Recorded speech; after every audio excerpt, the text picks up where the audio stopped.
नमस्कार, स्वागत है आपका द न्यूज पर। मैं हूं आपके साथ शिप्रा सैनी। मोदी सरकार ने बड़ी घोषणा की है कि 18 सितंबर से 22 सितंबर तक संसद का विशेष सत्र बुलाया जाएगा। ये बड़ा ऐलान सरकार की ओर से किया गया, जिसमें 5 बैठकें होंगी और सूत्रों के मुताबिक इस सत्र में one nation one election bill जो है वो सरकार लेकर आ सकती है।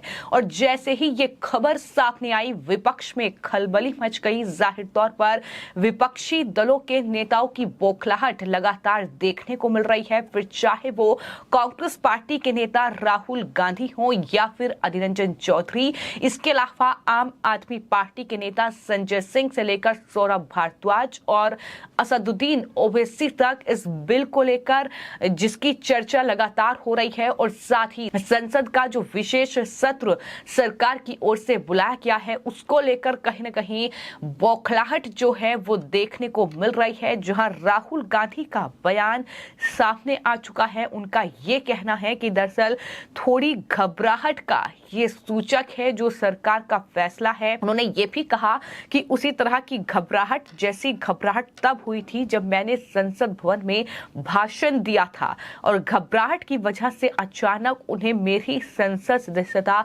रद्द करनी पड़ी थी। तो राहुल गांधी ने इस तरीके से हमला बोला। लेकिन वहीं कांग्रेस पार्टी के नेता और सांसद अधीर रंजन चौधरी का बयान भी सरकार के इस फैसले पर सामने आया है और उन्होंने सरकार पर ही सवाल उठाए हैं। कहा है कि मनमर्जी से लोग संसद चला रहे हैं, ऐसी क्या इमरजेंसी है, क्योंकि शीतकालीन सत्र तो होने वाला है। उन्होंने ये भी कहा कि पता नहीं सरकार की मंशा क्या है। हो सकता है कि पीएम मोदी की कोई नई सोच होगी, पुरानी इमारत से नई इमारत में जाना, पूजा पाठ करना वगैरह वगैरह, कोई धमाकेदार कुछ करना, अपना अलग अलग सोच हो सकता है। लेकिन अजीब लगता है, वन नेशन वन इलेक्शन से भी कहीं ना कहीं विपक्ष डरा हुआ है। अधीर रंजन ने क्या कुछ कहा है, सुनिए। देखिए, सबसे पहले बात यह तो आधिकारिक रूप से हमें कुछ नहीं बताए गए। परंपरा ये होते हैं कि बुलेटिन निकालते हैं और नहीं तो फोन पे कम से कम सूचना दिए जाते हैं। लेकिन कुछ बोलोगे क्या? तो उधर बैठे ना। लेकिन इस बार पता नहीं अचानक क्या जरूरी स्थिति पैदा हो गए कि बिना पूछे, बिना सलाह, बिना मशवरा इस तरीके की सदन बुलाने की नौबत आ गई। नजदीक में चुनाव है। मुझे लगता है चुनाव की पहले जिस राज्यों में चुनाव होने वाला है, बीजेपी की हालत खस्ता है। ये खस्ती हालत से बचने का कोई उपाय निकालने के लिए और लोगों को दोबारा कैसे गुमराह किए जाएं, इसी मकसद के साथ ये सदन बुलाए जा रहे हैं। और आप जो कह रहे हैं कि अमृतकाल की बात होंगे, हाँ, अगर हमें मौका मिलेगा तो ये हम साबित कर देंगे ये अमृतकाल नहीं बजाय ये गरल काल है। अगर हिम्मत है तो सारे मुद्दे पे चर्चा सरकार करे। अभी अभी गुहार लगाते हैं, जेपीसी की मांग रखे हैं, स्वीकार करे। चीन के अतिक्रमण पे बात हो, मणिपुर पे बात हो, जो जो मुद्दा हम रखना चाहते हैं सारे मुद्दे पे बात होना चाहिए। सरकार चुप्पी साधे रहेंगे और हम अगर बोलने का कोशिश करेंगे तो हमारे खिलाफ आरोप लगाने का कोई साजिश होगी तो हम तो इसका विरोध करेंगे। जरूरी स्थिति क्या हुई कि अचानक ये सदन बुलाने पड़ी, ये तो मेरा समझ में नहीं आते हैं। फिर भी कुछ होगा सरकार की। तो एक तरफ कांग्रेस पार्टी लगातार ये कह रही है कि सरकार जो है विपक्ष से घबराई हुई है। इतना ही नहीं, अधीर रंजन चौधरी जो कि कांग्रेस पार्टी के नेता है, वो तो यहां तक कह रहे हैं कि आने वाले दिनों में कई राज्यों में चुनाव होने हैं और चुनाव में उन्हें अपनी हार दिखाई दे रही है। यही वजह है कि इस तरीके का बिल जो है वो सरकार लेकर आना चाहती है। लेकिन वहीं शिवसेना जो कि उद्धव ठाकरे गुट है, उनकी जो प्रवक्ता है प्रियंका चतुर्वेदी, उनकी तरफ से गणेश चतुर्थी का हवाला दिया गया है और कहा यह गया है कि महाराष्ट्र में गणेश चतुर्थी का पर्व जो है वो दरअसल उस वक्त होता है जब संसद का ये सत्र बुलाया गया है और हिंदू विरोधी है सरकार, इस तरीके के आरोप उनकी तरफ से लगाए गए हैं। उन्होंने सवाल पूछा है सरकार से कि देश का बहुत महत्वपूर्ण त्योहार गणेश चतुर्थी जो है वो मनाया जाएगा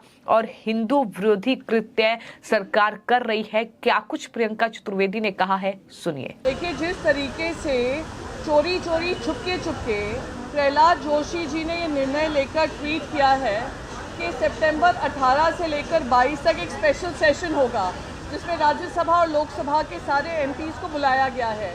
मेरा सवाल ये है कि देश का एक बहुत इम्पोर्टेंट फेस्टिवल गणेश चतुर्थी खास करके महाराष्ट्र के लिए वो एक बहुत इम्पोर्टेंट हिंदू फेस्टिवल है, तो ये जो हिंदू विरोधी काम हो रहा है, हिंदू सेंटिमेंट्स को दरकिनार करके ये काम हो रहा है, हम जानना चाहते हैं ये क्यों हो रहा है, किस आधार पे ये निर्णय लिया गया, यही खास करके डेट्स क्यों चुनी गई, ये केंद्र सरकार को और पार्लियामेंट्री अफेयर्स मिनिस्टर को बताना पड़ेगा।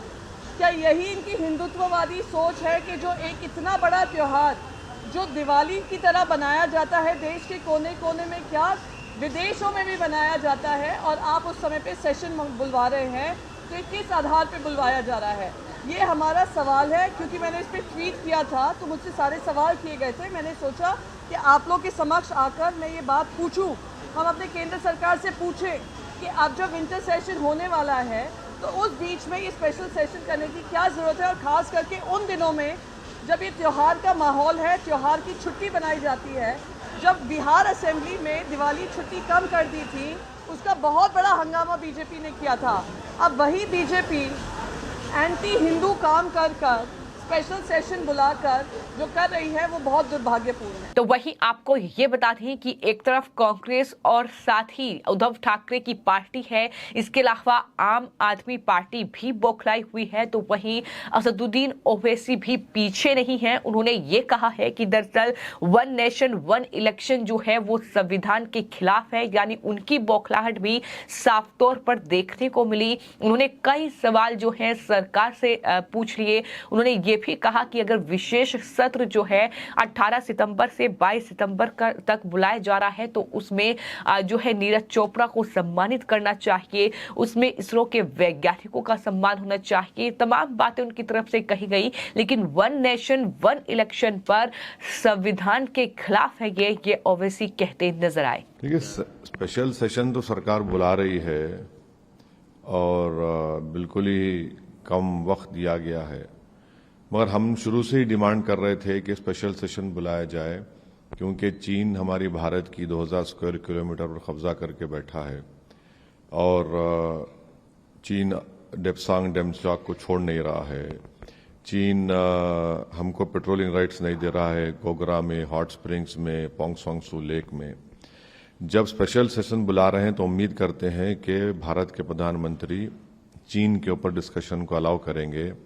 दूसरा, हम भारत सरकार से, मोदी सरकार से इस बात का डिमांड करते हैं कि रोहिणी कमीशन ने अपनी रिपोर्ट दे दी है तो वो फौरन 50% जो रिजर्वेशन की लिमिट है उसको ब्रीच करें और पार्लियामेंट में स्पेशल सेशन में एक बिल लेकर आएं ताकि हम वो 50% की लिमिट को ब्रीच कर सकें।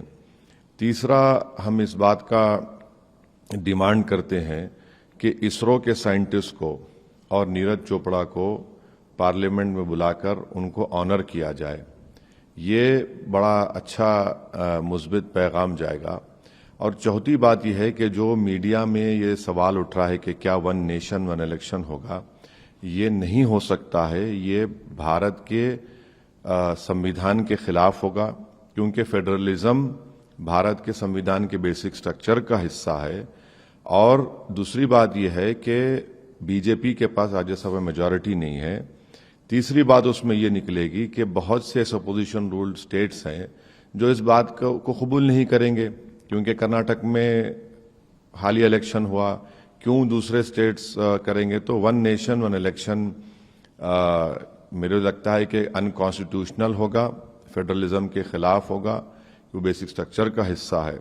तो ओवैसी ने अपने बयान में चीन का मुद्दा भी उठाया और कहा कि चीन लगातार हमारे क्षेत्र में घुसपैठ कर रहा है और प्रधानमंत्री चीन पर चर्चा की अनुमति देंगे, हमें ये उम्मीद है इस सेशन में। तो कहीं न कहीं विपक्ष की जो बौखलाहट है वो लगातार देखने को मिल रही है। इससे पहले जब मॉनसून सत्र संसद का था तो वहां भी विपक्ष ने खूब हंगामा किया, खूब नारेबाजी का दौर देखने को मिला। अलग अलग मुद्दों को लेकर सरकार पर जो था विपक्ष हमलावर नजर आया और कहीं ना कहीं कार्यवाही भी नहीं चलने दी। लेकिन ये जो विशेष सत्र बुलाया गया है, जाहिर तौर पर कहा यह जा रहा है कि ये अमृतकाल का जो है विशेष सत्र है। लेकिन one nation one election bill को लेकर लगातार चर्चाएं तेज हो रही हैं और यही वजह है कि विपक्ष की बौखलाहट भी बढ़ रही है, क्योंकि संजय राउत से लेकर कई नेताओं के बयान सामने आए हैं। संजय राउत ने यह कहा है कि मुझे लगता है कि ये एक चुनाव आगे करने के लिए एक साजिश है, ये लोग चुनाव नहीं कराना चाहते, ये लोग INDIA से डर गए हैं, इनके मन में डर है, इसलिए नया नया फंडा लेकर वो आते हैं, ये संजय राउत की ओर से कहा गया है। इसके अलावा उद्धव ठाकरे गुट के ही नेता अनिल देसाई का बयान भी सामने आया है। उन्होंने भी एक राष्ट्र एक चुनाव का जिक्र करते हुए कहा कि चाहे जो भी अवधारणा हो उसे अलग अलग राजनीतिक दलों के सामने रखने की जरूरत है और फिर विचार योगदान विचार विमर्श और चर्चा होगी, फिर फैसला आएगा। यानी उनका ये कहना है कि सरकार जो है मनमाने तरीके से one nation one election bill लेकर आ रही है, विपक्षी दलों के साथ कोई चर्चा नहीं की गई है, ये उनकी बौखलाहट है। तो वही सौरभ भारद्वाज ने ये कहा है कि केंद्र सरकार किसी से राय मशवरा नहीं लेती, किसी राजनीतिक दल से बात नहीं करती, केंद्र सरकार लोकतंत्र का गला घोट रही है। ये तमाम बातें जो हैं विपक्ष की ओर से कही जा रही हैं, क्योंकि ऐसा नहीं है कि पहली बार जो है संसद का विशेष सत्र बुलाया गया है, इससे पहले भी कई मौके ऐसे आए हैं। लेकिन जिस तरीके से 5 बैठकें होंगी, कई बिल पास हो सकते हैं, लेकिन सबसे बड़ा बिल जो है वो है वन नेशन वन इलेक्शन का, यानी तमाम जो विधानसभा चुनाव हैं, यानी तमाम जो राज्यों के विधानसभा चुनाव हैं, अगर ये बिल पास हो जाता है तो जाहिर तौर पर एक साथ होंगे। और यही कहीं ना कहीं इन तमाम नेताओं की बौखलाहट है जो इस तरीके से देखने को मिल रही है। आपको मैं ये बता दूं कि संसदीय जो कार्य मंत्री हैं प्रहलाद जोशी, उनकी तरफ से मीडिया में बाकायदा पोस्ट किया गया है और ये लिखा गया है कि संसद का स्पेशल सेशन जो है वो 8 से 22 सितंबर को बुलाया गया। इसमें 5 बैठकें होनी है और अमृतकाल के बीच आयोजित होने वाले इस विशेष सत्र के दौरान संसद में सार्थक चर्चा को लेकर मैं आशान्वित हूं, ये भी उनकी तरफ से कहा गया है। तो कुल मिलाकर ये बड़ा फैसला मोदी सरकार का, जिसने विपक्ष को कहीं ना कहीं बड़ा झटका दिया है और यही वजह है कि विपक्ष का ये विरोध, ये बौखलाहट इस तरीके से देखने को मिल रही है कि कोई ये कह रहा है कि सरकार लोकतंत्र का गला घोट रही है, तो कोई ये कह रहा है कि वन नेशन वन इलेक्शन का जो ये बिल को लेकर चर्चा हो रही है ये संविधान के खिलाफ है, चीन पर चर्चा होनी चाहिए, चीन पर जवाब दे, अडानी पर जवाब दे। ये विपक्ष का अपना एजेंडा है जो कहीं ना कहीं इस सत्र से पहले ही शुरू हो चुका है।